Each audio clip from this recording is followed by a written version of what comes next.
पहला जो P is equal to P, ये फॉर्मूला याद रखना है, P इजिकल टू P। अगर राजा बनना है तो इस सिद्धांत पर काम करना है, P is equal to P। Policy depends upon priority. Diary बनाओ, अपनी प्राथमिकता लिखो और प्राथमिकता के हिसाब से पॉलिसी बनाओ। तैयारी कर रहे हो, मिडिल क्लास के लड़के हो, तैयारी करने में दिन भर सोचना पड़ता है, कनेक्ट करना पड़ता है, लिखना पड़ता है, उसमें प्रेम कर लिए। अब प्रेम गड़बड़ नहीं है, गलत समय पे कर लिए। जिस वक्त तुम्हें बैठ के इकोनॉमी और पॉलिटी का संबंध सीखना है, इकोनॉमी और ज्योग्राफी का संबंध सीखना है, भाई अंटार्कटिका में राज्य स्थापित नहीं हो सकता। क्यों? क्योंकि वहां टैक्स कलेक्ट नहीं हो सकता और बिना टैक्स के राज्य नहीं हो सकता। कितना गहरा संबंध है ज्योग्राफी, इकोनॉमी, पॉलिटी, हिस्ट्री। जिस समय तुम्हें यह सोचना है उस समय तुमने प्यार कर लिया और छोड़ दी तो गाना गा रहे हो, चांदी की दीवार ने तोड़ी प्यार भरा दिल तोड़ दिया, एक धनवान की बेटी ने निर्धन का दामन छोड़ दिया। भिखमंगे होके प्यार कर रहे हो, इतनी हिम्मत है तुम्हारी तो पहले राजा बन जाओ तो सब कुछ मिलेगा। और ये पॉलिसी ये लगाओ, पॉलिसी डिपेंड्स अपॉन प्रायोरिटी। अब रॉबर्ट क्लाइव की प्रायोरिटी क्या है? ब्रिटिश राज्य की नींव रखना। अब देखो कितने शानदार तरीके से इसने रखा। फिर आता हूं तुम लोग के बाद, बड़ा ध्यान से पढ़ना, गाली देते रहो आराम से, पर बॉस कोई पढ़ाया नहीं होगा। बहुत लकी हो गया अगर किसी ने तुमको इस तरह से पढ़ाया होगा, लेकिन कोई पढ़ाया नहीं होगा। और पूरी मॉडर्न इंडिया पढ़ लो फ्री यूट्यूब पर और तुम सब का कहीं ना कहीं सिलेक्शन होगा। नहीं तो छोड़ देंगे पढ़ाना, क्या फायदा। तुम सब का कहीं ना कहीं सिलेक्शन होगा। बस जैसे अब मैं पढ़ाने जा रहा हूं उस पर ध्यान देना। तो राजा, अगर कोई भी राजा पढ़ना हो, अकबर, अशोक, मोहम्मद बिन तुगलक, कॉर्नवालिस, किसी को भी पढ़ना हो, फॉर्मूला लगाना P is equal to P। Policy depends upon priority. अगर कोई भी राजा अपनी प्राथमिकता को ध्यान में रखकर नीति बना रहा है तो सफल होगा वो, और अगर राजा प्राथमिकता को निगलेक्ट कर रहा है तो असफल। अब इसने पहला काम किया जो रॉबर्ट क्लाइव ने, गौर करना, ट्रीटी ऑफ इलाहाबाद, इलाहाबाद की संधि, ट्रीटी ऑफ इलाहाबाद 1765। एक तीर से 3 निशान, एक तीर, triple shots bye a single arrow. एक तीर से 3 निशान। कौन कौन? क्वेश्चन मार्क लगाओ। कौन 3 निशान? पहला निशाना मुगल बादशाह शाह आलम, दूसरा निशाना शुजाउद्दौला, तीसरा निशाना बंगाल। मीर कासिम तो भाग गया। वो उसको अगर पकड़ लेते मीर कासिम को तो रतिशंकर शुक्ला की तरह इससे काका काका बुलवाते और फिर बहुत मारते इसको, तो भाग गया। तो एक तीर से 3 शिकार। कैसे?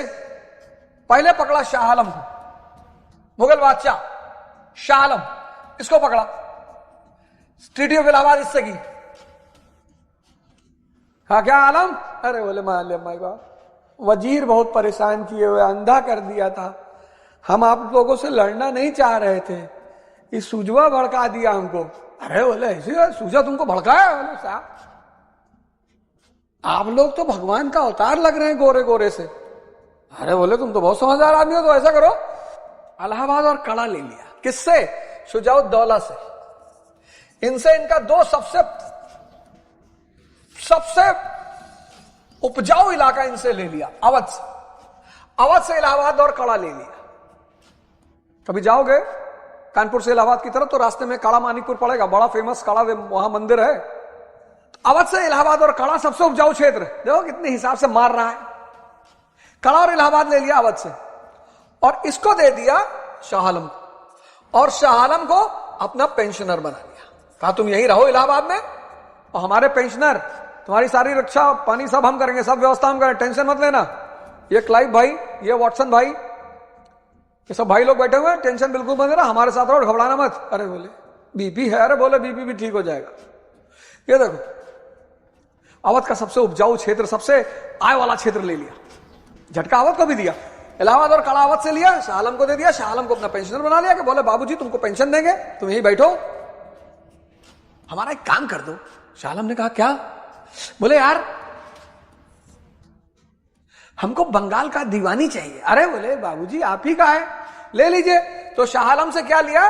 दीवानी। दीवानी मतलब राजस्व कलेक्ट करने का अधिकार। Diwani of Bengal, Bihar and Odisha. शालम से ले लिया बंगाल, बिहार और ओडिशा की दीवानी, the right to collect revenue. क्यों क्यों लिया? शालम से क्यों लिया? क्वेश्चन मार्क लगाओ यहां पे, शालम से क्यों लिया?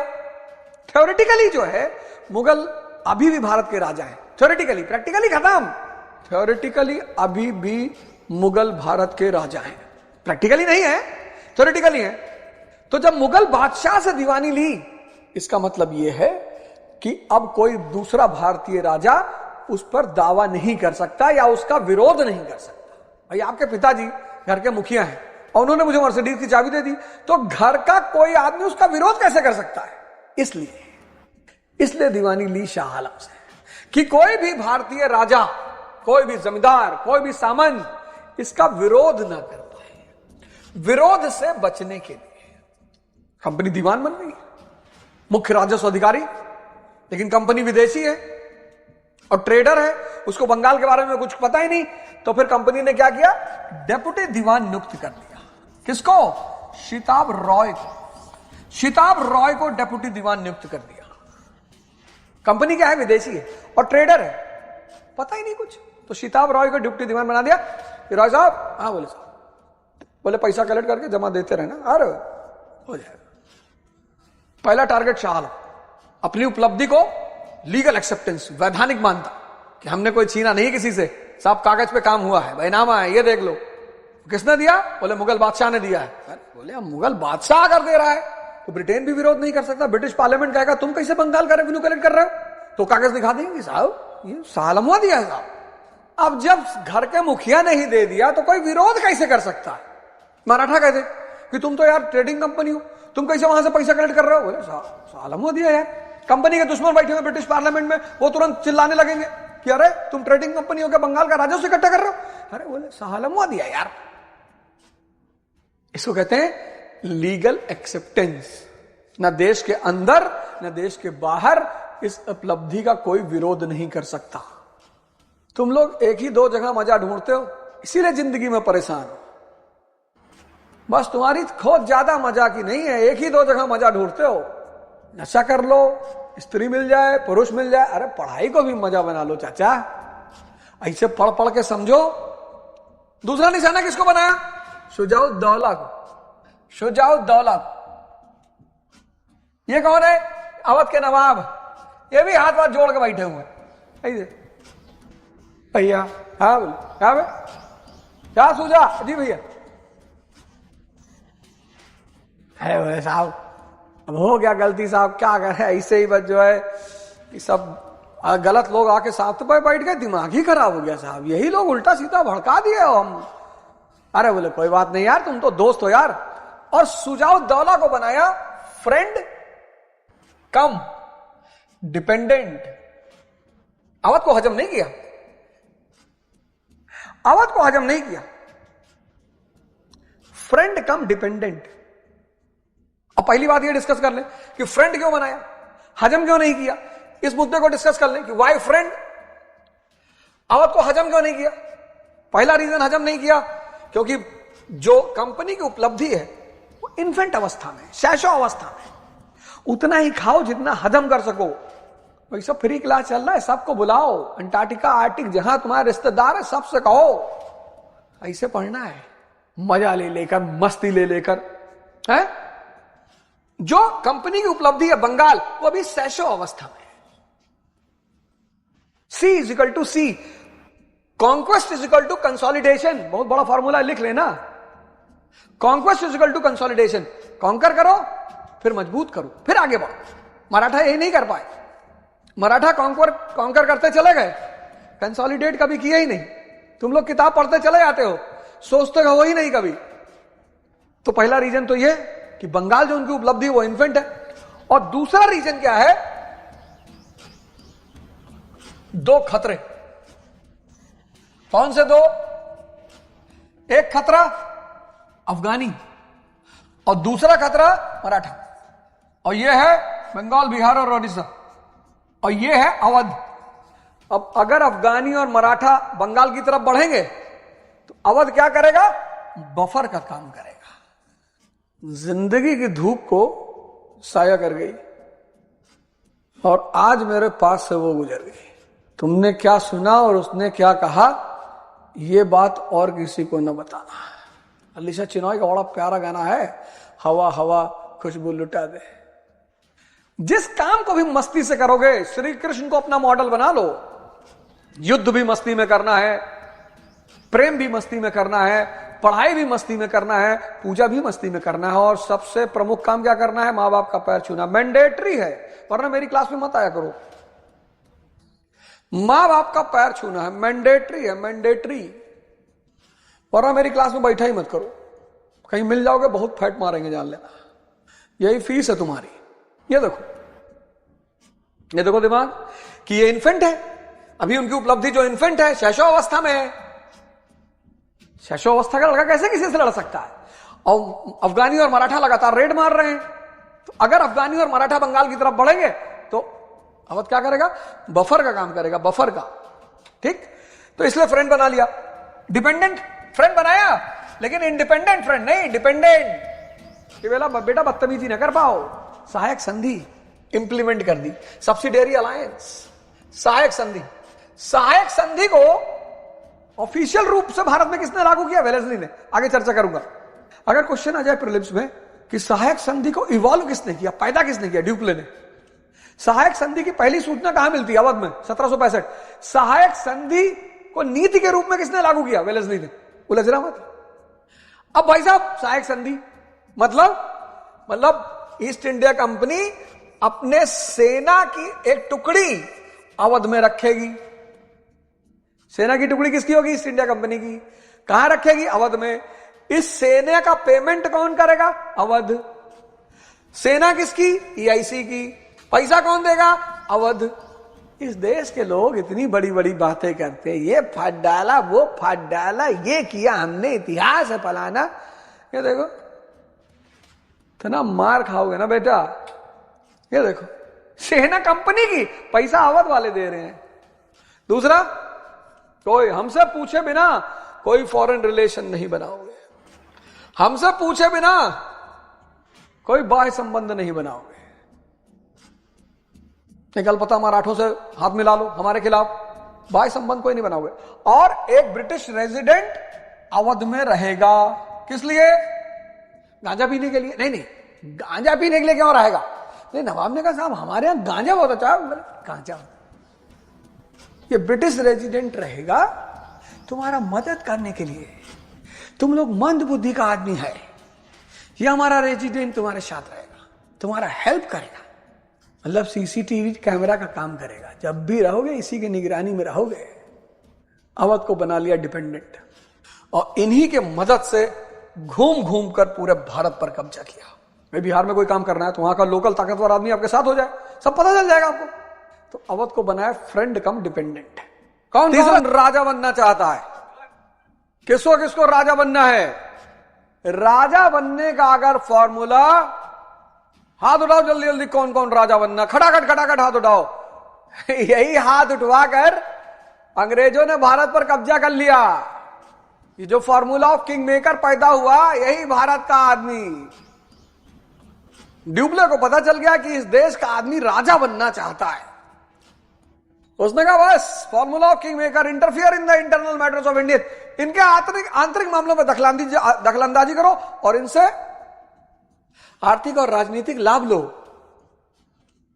तो चंदा साहिब को और मुजफ्फर जंग को बैठाया गद्दियों पे, हैदराबाद और कर्नाटक, और जंग के इन लोगों ने पैसा दिया आ रहा है। बोले बस हो गई व्यवस्था,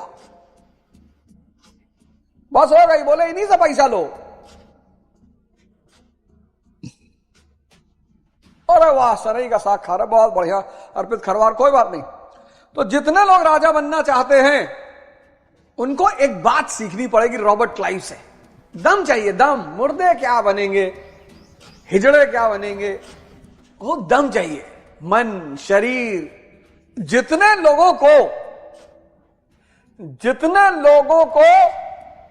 नीरज क्या कमेंट लिखो, मास्टर भले ही गुंडागर्दी करता हो पर मजेदार पढ़ाता है, और पूरी हिस्ट्री पढ़ाएंगे पूरी, लेकिन पढ़ लो पहले। Robert Clive. तो भाई कंपनी ने कहा कि यार ऐसा है कि अब क्या किया जाए, तो बोले यार वही बुलाओ जो खेल चालू किया था। बोले किसने किया, बोले रॉबर्ट क्लाइव ने। बोले बुलाओ, बुलाए रॉबर्ट क्लाइव को। तो 1765 में रॉबर्ट क्लाइव बंगाल का गवर्नर बनकर आया। एनसीईआरटी में यही हेडिंग है, dual government of Bengal, Bengal का द्वैत शासन बंगाल। 1764 में मीर जाफर को बुलाया। अब मीर जाफर, अब जफरवा आ रहे बोले साहब, बोला चल गद्दी बैठ। बोला अब हम अम्मा मना की, अम्मा हट। सोचो मीर जाफर को इतनी नफरत हो गई थी राजा बनने से, कहा साहब हम अम्मा मना गया, अम्मा चुप बैठ। जबरदस्ती बैठाए उसको, सब टीबी से मर गया टेंशन में। सोचो कोई आदमी इसलिए मर गया क्योंकि उसको जबरदस्ती राजा बना दिया गया। जब वो मर गया तब फिर एक नया खोजे नजमुद्दौला, इससे समझौता नहीं। ई जाफर और कासिम का हाल देखा हुआ था, तो कहा अंकल जी हाँ। बोले मैं सिर्फ बैठूं? हाँ। बोले बैठे रहना, बदतमीजी मत करना। और इससे लिया उन्होंने निजामत, द राइट ऑफ एडमिनिस्ट्रेशन, प्रशासन का अधिकार। तुम पूरी लाइन लिख रहे ना, शाह आलम से लिया दीवानी, इससे लिया निजामत, प्रशासन का अधिकार। बड़ा जबरदस्त दिमाग। प्रशासन का अधिकार शाह आलम से नहीं लिया, नहीं सबको पता चल जाता कि कंपनी राजा बन गई है। और सबको बताना नहीं है कि बिहार से निकले दिल्ली आ रहे हैं आईएएस की तैयारी करने, घूम घूम के दरवाजा पीट रहे हैं, चाचा आईएएस जा रहे हैं दिल्ली अवध ओझा क्लासेस में पढ़ने, क्या जरूरत है सबको बताने की। जब सिलेक्शन हो जाएगा तो हिंदू न्यूज़पेपर बता देगा, इंडियन एक्सप्रेस बता देगा, सब टीवी चैनल वाले जितने हैं ये सब जाके तुम्हारे घर इंटरव्यू लेंगे कि सर आप जब पंखे से लटक के पढ़ते थे। हाँ, मैं एक हाथ से पंखे से लटक जाता था और फिर मैं पढ़ता था, उससे मेरा कंसंट्रेशन बना रहता था। अच्छा सर, और सर और मैं 28 घंटे पढ़ता था, मैं 5-6 घंटे नींद में भी पढ़ लेता था। और न्यूज़पेपर सर, न्यूज़पेपर मैं 7 न्यूज़पेपर पढ़ता था, 7। तो उन्हें दुनिया को बताना नहीं था। नजमुद्दौला को गद्दी बिठा दिया कि दुनिया को लगे कि देखो बंगाल का राज्य बंगालियों के पास ही है, सारा अधिकार किसके पास? कंपनी के पास। और सारा दायित्व किसके पास? बंगाल के नवाब के पास। इसी से जन्म हुआ डुअल गवर्नमेंट का। देखो यार, इसको बोलते हैं क्लाइव, मुर्दे को इस्तेमाल कर लिया, तुम जिंदा आदमी को नहीं इस्तेमाल कर पा रहे। इस देश का आदमी कह रहा है ये बुरे आदमी, अच्छे आदमी। अरे नालायक, आदमी अच्छा और बुरा नहीं होता।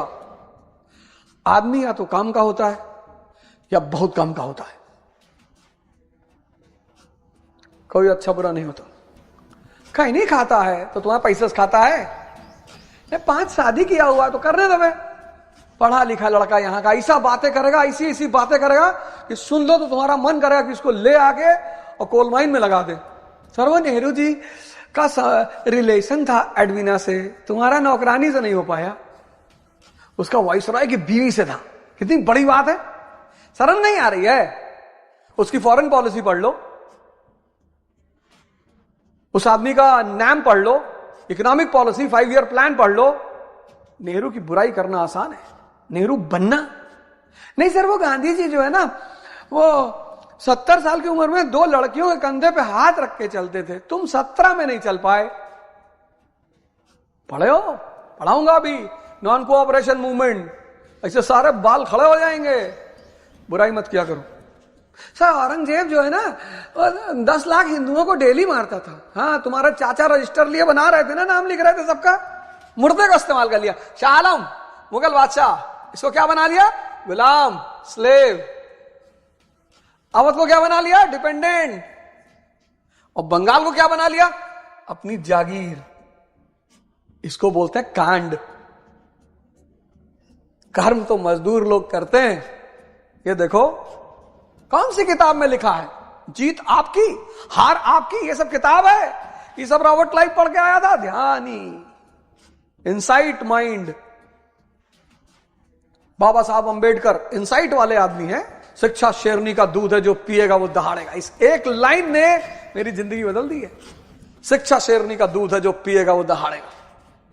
क्या सूत्र बता दिया बाबा साहब ने एक लाइन में।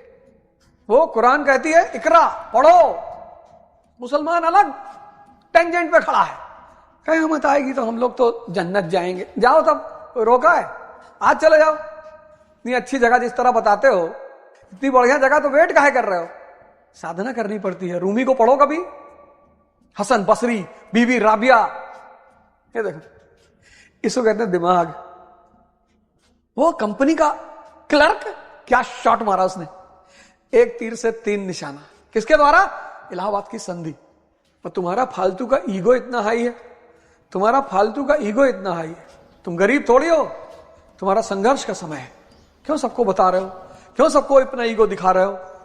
सरल हो जाओ, विनम्र हो जाओ, साधना करो, साधु संतों से जुड़ जाओ, ध्यान साधना करो। अरे आंसू एकदम खुश रहो एकदम, जाओ टॉप करो, यूनिवर्सिटी टॉप कर जाओ, प्रदेश टॉप कर जाओ, जिला टॉप कर जाओ, देश टॉप कर जाओ, ब्रह्मांड टॉप कर जाओ, जाओ मस्त रहो। कल किस चीज का एग्जाम है? कल क्लास 12th का पॉलिटिकल साइंस। अरे यार तुम तो ऐसे बताए एग्जाम है मेरा, जैसे लगा यूएन का कोई एग्जाम देने जा रहे हो। 12th में कोई एग्जाम होता है? हमको तो पता ही नहीं चला मेरा 12th का एग्जाम कब हो गया। जब लास्ट पेपर था तो लोगों ने बताया, आपने कहा यार आज पढ़ना है, बोले आज आखिरी पेपर है। हमने कहा जब मेरा पढ़ने का मन करता है तो पेपर खत्म हो जाता है। वो बहुत गुस्सा आई और बहुत दुखी हुआ मैं कि यार जब मैं पिताजी से जाके कहा, मैंने कहा अब मेरा पढ़ने का मन हो रहा है तो परीक्षा ही खत्म हो गया। अरे बोले कोई बात नहीं, चलो कोई बात, मस्ती से एग्जाम दिया करो, टेंशन नहीं लेना है जिंदगी में। रैंचो बनो, रैंचो, चतुर्लिंगम मत बनो। सेकंड आके रो रहा बेवकूफ। हमारी 47वीं रैंक आती थी, उसी में हम मस्त रहते थे। हमारे क्लास में सिर्फ 47 बच्चे थे और उसमें मेरी रैंक होती थी 47वीं। टीचर सिर्फ पहला 15 का नाम लेता था, उसका नाम नहीं लेता था, रोल नंबर बोलता था। हाँ भाई रोल नंबर ये, रोल नंबर वो, अपना रिपोर्ट कार्ड ले आओ। जब लास्ट रिपोर्ट कार्ड बचता था मैं खुद ही उठ के चला जाता था कि सर ये मेरा लो। अरे मैं कहता था गुरुजी ऐसे काहे उपेक्षा करते हो, ऐसे काहे फेंकते हो, किसी जिंदगी में हम ही तुमको काम आएंगे। ये सब टॉपर ऑपर आईटी करके हम रीगा चले जाएंगे और जब तुम्हारा मकान यूपी में कब्जा होगा तो हम ही को याद करोगे। और वही हुआ, प्रसादों के कनकाब शिखर होते कबूतरों के ही घर हैं। मस्ती से पाओ। ये देखो, प्रतिज्ञाबद्ध आसानी का अधिकारी। किस लिए? प्रतिज्ञाबद्ध आसानी का अधिकारी। Necessity is the mother of invention. आवश्यकता आविष्कार की जननी है। अब ऋग्वैदिक काल तुम देखो, ऋग्वैदिक काल में सिविल सेवक नहीं है। क्यों? क्योंकि राज्य नहीं है। ऋग्वैदिक काल में ना तो राज्य है ना सिविल सेवक है, और ऋग्वैदिक काल में टैक्सेशन नहीं, इसलिए राज्य नहीं। लेकिन जैसे तुम लेटर वैदिक पीरियड में आओगे, लेटर वैदिक पीरियड में वैसे देखोगे राज्य पैदा हो गया और वहीं पे 12 रत्न सिविल सेवक भी पैदा हो गए। ऋग्वैदिक काल और लेटर वैदिक काल, टैक्सेशन सिस्टम पैदा हो गया। अभी तक कंपनी क्या थी? ट्रेडर थी। अभी तक कंपनी ट्रेडर थी, अब कंपनी बन गई स्टेट। अब सिविल सेवक चाहिए, प्रतिज्ञाबद्ध आसानी का अधिकारी कि फॉर्म भरोगे, तुम प्राइवेट ट्रेड नहीं करोगे, तुम सिविल सर्वेंट बन के रहोगे। लेकिन मॉडर्न सिविल सर्वेंट का पिता कौन है? कॉर्नवालिस। वहां चर्चा करेंगे कॉर्नवालिस की। ये उसने तीसरा काम किया, शानदार काम। और चौथा काम और शानदार, कोई बताएगा जो पिछले 40-50 साल से पढ़ रहा हो? कल एक साहब कह रहे थे कि सर आपको यूट्यूब पे उल्टा सीधा लोग लिखते हैं। मैंने कहा मैं शेर की दहाड़ सुनने का शौकीन हूं, कुत्ते के भौंकना नहीं सुनता मैं। और कुत्ते दूर ही रहते हैं। कुत्ते का फीचर क्या है? भौंकेगा 24 घंटा, और दूर डिस्टेंस पर रहेगा तभी भौंकेगा। जानता बगल तो भौंकेगा जब तुम भागोगे, तब तुम खड़ा होगा कुत्ते को देख, तब दूर ही रहेगा। कुत्ते का 2 सबसे प्यारा फीचर होता है, एक तो भौंकेगा बिना मतलब, और दूसरा दूरी बना के रखेगा, और तीसरा किसी ने रोटी डाल दिया होगा कि ये लो, ये ले जरा वो। हाँ, अरे सर, तो हर आदमी ने पाल रखे हैं ना। कुछ चीजें जब दूसरों को नुकसान करती है तो हमको मजा बहुत आता है, लेकिन जब वही चीज हमको नुकसान करती है, कई घरों में मैंने देखा कि छोटे बच्चे गाली देते हैं तो लोग कहते हैं देखो कितना अच्छा लग रहा है इनके मुंह से। हाँ लग तो रहा है। और जब वही बच्चे बड़े होकर माँ बाप को देते हैं तब माँ बाप कहते हैं कि यार बहुत बदतमीज है यार। यही दस्तक बूंद था, आशीर्वाद किसके लिए? EIC के लिए। लेकिन 1765 में जब दीवानी मिली तो यही दस्तक बन गया कर्ज। किसके लिए? EIC के लिए।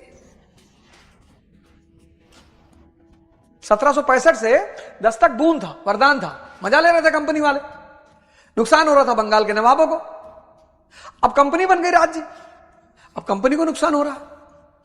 और ईस्ट इंडिया कंपनी में लोग काम करने आते थे प्राइवेट ट्रेड की वजह से कि उसमें मुनाफा हो जाता था, सैलरी कम थी, प्राइवेट ट्रेड में ज्यादा पैसा मिल जाता था, इसी लालच से आते थे। और प्राइवेट ट्रेड प्रतिबंध कर दोगे, बगावत हो जाएगी। There are no permanent friends, no permanent enemies, only permanent interest. भाई फायदा, किसी के फायदे पे ही हमला करोगे, बाहर के लोगों के फायदे पे हमला करोगे, बाहर वाला दुश्मन बन जाएगा। अपने घर के लोगों के फायदे पे हमला करोगे, अपना वाला दुश्मन बन जाएगा। तुम क्या समझते हो जो आईएएस आईपीएस नेता मंत्री हैं, इनके घर वाले इनको मानते हैं तो बहुत प्यार करते हैं? शहद बह रहा है, शहद बह रहा है, शहद। मर्द के संघर्ष का होता है। मर्द के तो बहुत संघर्ष। कौन चीज संघर्ष? पहला संघर्ष, उसको हर आदमी की इच्छा पर खरा उतरना है। बचपन से लेकर सारा युद्ध उसी का है। और भारत में तो सबसे ज्यादा गलती हर बात पे उसी की मानी जाती है। तो मानी सी बात है, उसकी स्थिति तो बहुत खराब है, कानून के स्तर पर खराब है। अभी रिसेंटली ही कितने पुरुषों ने मैंने देखा जिन्होंने सुसाइड कर लिया, जिन्होंने लिखा कि भैया हम एलिमनी और ये डाइवोर्स और इस केस में हम नहीं बर्दाश्त कर पा रहे हैं, मैरिटल ट्रॉमा से गुजर रहे हैं।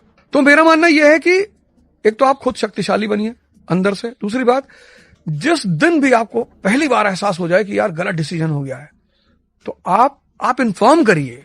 आप पहली अपनी तरफ से, भाई पुरुष अगर एफआईआर पहले अपनी तरफ से लिखाएगा तो क्या नोटिस नहीं माना जाएगा? एकदम माना जाएगा। आप बर्दाश्त मत करिए, आप उस स्टेज तक मत पहुंचिए कि आपको आत्महत्या करना पड़ जाए, आपको डिप्रेशन में जाना पड़ जाए।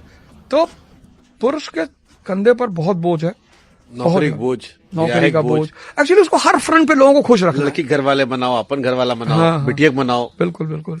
बच्चे पिता पे, माँ बाप पिता पे, पत्नी पिता पे, समाज पिता पे। तो जब सारा बोझ उसके कंधे पे है तो मानी सी बात है कि उसको ज्यादा शक्ति की जरूरत है। और तो मर्द की सलाह है कि ताकत पीछे भागो, ताकत के पीछे भागो, ताकतवर बन जाओ तो मर्द की इज्जत हुई। बिल्कुल। जैसे स्त्री का गहना सोना है, ऐसे पुरुष का गहना ताकत है। अगर उसके पास ताकत रहेगा तो बचा रहेगा। Happy men's day. Same to you, thank you. Thank you sir. तुम कितने भी बुरे के हो, लेकिन अगर तुम काम के हो ना, तुमको कोई नहीं भगा सकता। देश है वीर जवानों का, अलबेलों का, मस्तानों का, इस देश का यारों क्या कहना। जय हिंद।